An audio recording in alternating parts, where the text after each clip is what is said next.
തീർച്ചയായിട്ടും നമ്മുടെ രാജ്യത്തെ സംബന്ധിച്ചിടത്തോളം നേരത്തെ സൂചിപ്പിച്ചതുപോലെ നമുക്കൊരു ഡിപ്പെൻഡൻസി റേറ്റ് നമുക്ക് കുറഞ്ഞു വരികയാണ്. അതായത് ഒരു 18 വയസ്സിന് താഴെയും 60 വയസ്സിന് മുകളിലുള്ള ജനസംഖ്യ, ആ ജനസംഖ്യ സത്യത്തിൽ തൊഴിലെടുക്കാൻ വൈദഗ്ധ്യമുള്ള ആളുകളെക്കാൾ വളരെ കുറവാണ്. അപ്പോൾ അത് സ്വാഭാവികമായിട്ടും നമുക്ക് നമ്മുടെ സാമ്പത്തിക വളർച്ചയ്ക്ക് അത് വളരെ ചെയ്യുന്ന ഒരു വസ്തുതയാണ്. പക്ഷേ നമ്മെ സംബന്ധിച്ചിടത്തോളം കാരണം ഈ രാജ്യത്തിൻ്റെ സാമ്പത്തിക വളർച്ച അത് ഒരു ആഗോളതലത്തിൽ സ്വാധീനിക്കപ്പെടുന്ന അതിനൊരു ആഗോളതലത്തിൽ സ്വാധീനിക്കാൻ പറ്റുന്ന ഒരുപാട് ഘടകങ്ങൾ അതിനെ ഉണ്ട്. അപ്പം അത് നമുക്ക് പൂർണ്ണമായിട്ടും നമുക്ക് മാത്രം ചെയ്യാൻ പറ്റില്ല. കാരണം ആഗോളതലത്തിൽ സാഹചര്യങ്ങൾ നമുക്ക് അനുകൂലമാവുന്ന സമയത്ത് മാത്രമേ നമുക്ക് വിപ്ലവകരമായ മാറ്റങ്ങൾ സൃഷ്ടിക്കാൻ പറ്റൂ. കാരണം ഇപ്പോൾ ലോകത്തൊരു 2000-ലും 2010 വരെയൊക്കെ പല അനുകൂലമായ ഘടകങ്ങളുണ്ടായിരുന്നു. പക്ഷേ ഇപ്പോൾ പൂർണ്ണമായിട്ടും നമുക്ക് പ്രതികൂലമായ ഘടകങ്ങളാണുള്ളത്. ഇപ്പോൾ തന്നെ നിരന്തരമായി നടക്കുന്ന റഷ്യ ഉക്രൈൻ യുദ്ധം നടക്കുന്നു, ഇറാനും ഇസ്രായേലും തമ്മിലുള്ള യുദ്ധം നടക്കുന്നു. അതൊക്കെ ഉണ്ടാകുന്ന സാമ്പത്തിക പ്രത്യാഘാതങ്ങൾ അത് വളരെ കൂടുതലാണ്. അപ്പോൾ ഇങ്ങനെയുള്ള പദ്ധതികൾ സാധാരണക്കാരനായിട്ടുള്ള ഓൺട്രപ്രനേഴ്സിനെ അവർക്ക് പ്രചോദനം നൽകുമെങ്കിൽ പോലും അവർക്ക് ആവശ്യമായ സപ്പോർട്ട് കൊടുക്കാൻ നമ്മളെ ഭരണകൂടത്തിന് കഴിയുന്ന സമയത്ത് മാത്രമേ നമുക്ക് വളരെ പുരോഗമിക്കാൻ കഴിയൂ. ഇപ്പോൾ തന്നെ നമ്മുടെ കണക്കുകൾ പ്രകാരം പറയുന്നത് നമ്മുടെ രാജ്യത്ത് പ്രതിവർഷം 75 ലക്ഷം തൊഴിലവസരങ്ങൾ ഉണ്ടായാൽ മാത്രമേ ഏതാണ്ട് 2030 വരെ ഈ രീതിയിൽ 75 ലക്ഷം തൊഴിലവസരങ്ങൾ കാർഷികേതര മേഖലയിലാണ് ഞാൻ പറഞ്ഞത്. കാർഷിക മേഖലയല്ല, കാർഷികേതര മേഖലയിൽ 75 ലക്ഷം തൊഴിലവസരങ്ങൾ ഉണ്ടായാൽ മാത്രമേ നമുക്ക് മുന്നോട്ട് പോകാൻ പറ്റും. അപ്പോൾ ഈ സമയത്ത് ഗവൺമെൻറ് വളരെ ഭാവനാപൂർണമായൊരു പരിപാടിയാണിത്. കാരണം ഇതൊരു വെറും ഒരു മുദ്രാവാക്യമല്ല.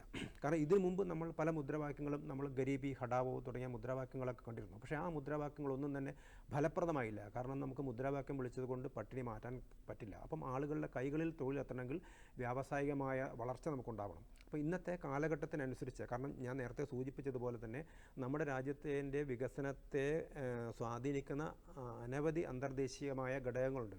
ഇപ്പം തന്നെ ട്രംപ് പുതിയ ഭരണപരിഷ്കാരങ്ങളൊക്കെ ആയിട്ട് വന്നിരിക്കുകയാണ്. കാരണം ഇപ്പം റഷ്യയ്ക്ക് നിങ്ങൾ വ്യാപാര ബന്ധം വെക്കുകയാണെങ്കിൽ ഞങ്ങൾ ഇത്രയധികം തീരുവ വർദ്ധിപ്പിക്കുന്നൊക്കെ പറയും. അങ്ങനെ നിരവധി ഘടകങ്ങളുണ്ട്. അപ്പോൾ ഈ ഘടകങ്ങളൊക്കെ അതിജീവിച്ചുകൊണ്ട് വേണം നമുക്ക് മുന്നോട്ട് പോകാൻ. അപ്പോൾ അതിനുള്ളൊരു കാര്യമായ ഒരു പ്രോത്സാഹനം സർക്കാരിൻ്റെ ഭാഗത്തുനിന്ന് ഉണ്ടാവും എന്ന് തന്നെയാണ് നമുക്ക് പ്രതീക്ഷിക്കുന്നത്. കാരണം മറ്റു പല മേഖലകളും ഇതൊരു ഒറ്റയ്ക്കുള്ളൊരു ഇത് ഇന്ന് തുടങ്ങിയൊരു പ്രക്രിയയല്ല. കാരണം നമുക്ക് തന്നെ ഒരു 5-10 വർഷത്തെ വളർച്ച എടുത്ത് നോക്കിക്കഴിഞ്ഞാൽ ഇപ്പോൾ തന്നെ PF-ൽ രജിസ്റ്റർ ചെയ്തിരിക്കുന്ന തൊഴിലാളികളുടെ എണ്ണം ഏതാണ്ട് 1.5 കോടിയോളം എത്തിയിരിക്കുകയാണ്.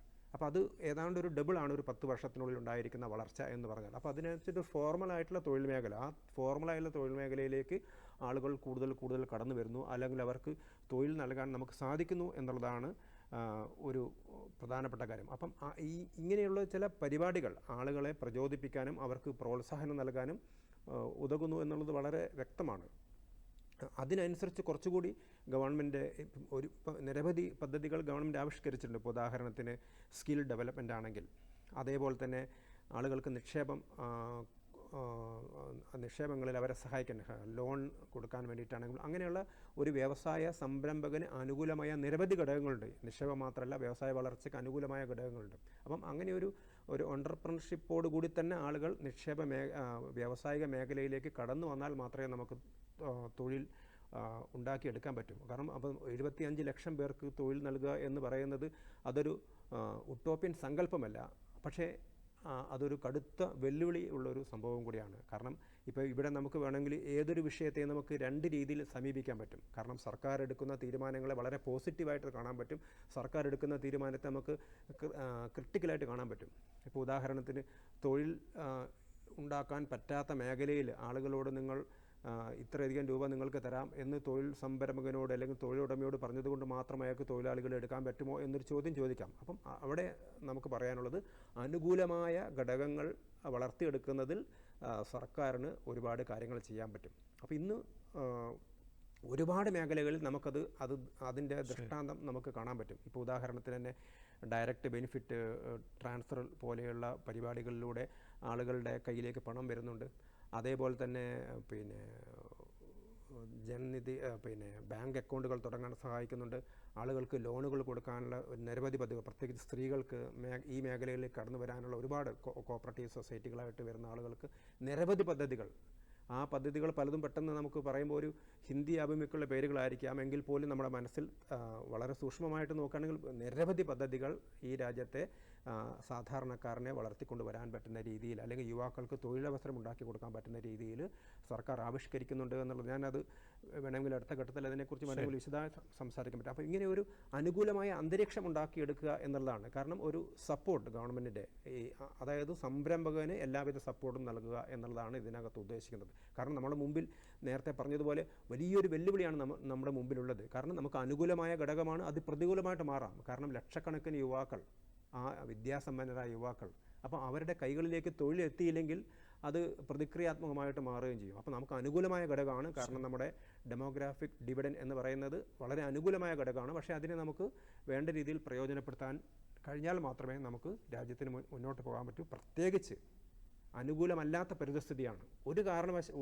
ഒരു എവിടെ നോക്കിയാലും നമുക്ക് അന്താരാഷ്ട്ര തലത്തിൽ നോക്കിയാൽ നമുക്ക് ഒരിക്കലും നമുക്ക് അനുകൂലമാണ് എന്ന് പറയാൻ പറ്റുന്ന സ്ഥിതിയല്ല. കാരണം എല്ലാ രാജ്യങ്ങളും, ഇപ്പോൾ യൂറോപ്പിലാണ് പിന്നെ യൂറോപ്പിലെ പ്രൊഡക്ഷൻ കുറയുന്നതിനനുസരിച്ചാണ് അതിൻ്റെ ഒരു സാമ്പത്തിക പ്രത്യാഘാതങ്ങൾ നമുക്ക് വന്നിരിക്കുക. അതുപോലെ തന്നെ തൊട്ട് മുമ്പ് ഉണ്ടായിരുന്ന കോവിഡിനകത്ത് നമ്മൾ മോചനം നേടി വന്നിട്ടേ ഉള്ളൂ. അപ്പം തികച്ചും പ്രതികൂലമായ അവസ്ഥയാണ്. മറ്റു പല സ്ഥലങ്ങളിലും ഇപ്പം ഇറാനിൽ നിന്ന് എണ്ണ വരുന്നു, അപ്പോൾ അത് ബ്ലോക്ക് ചെയ്യുന്നു, അങ്ങനെ അല്ലെങ്കിൽ സൂയസ് കനാൽ അടയ്ക്കുന്നു. അപ്പോൾ അങ്ങനെയുള്ള ലോകത്തെ പിന്നെ ശാക്തിക ചേരികൾ തമ്മിലുള്ള പോരാട്ടത്തിനകത്ത് ജിയോഗ്രഫിക്കലായിട്ടുള്ള സംഘർഷം നടക്കുന്ന സമയത്ത് ഇതിനൊക്കെ ബാധിക്കുന്നത് എക്കണോമിയാണ്. ഈ എക്കണോമിയെ ബാധിക്കുന്ന സമയത്ത് സ്വാഭാവികമായിട്ടും നമ്മുടെ നാടിനെയും ബാധിക്കും. അപ്പോൾ വളരെ സൂക്ഷ്മമായ വളരെ കറക്റ്റായിട്ടുള്ള നിശ്ചയദാർഢ്യത്തോടുള്ള നടപടികൾ ഉണ്ടെങ്കിൽ മാത്രമേ നമുക്ക് തൊഴിലുകൾ വർദ്ധിപ്പിക്കാൻ അല്ലെങ്കിൽ തൊഴിൽ സംരംഭങ്ങൾ ഉണ്ടാക്കിയെടുക്കാൻ, തൊഴിലുകൾ ആളുകളുടെ കയ്യിലേക്ക് കൊടുക്കാൻ പറ്റൂ.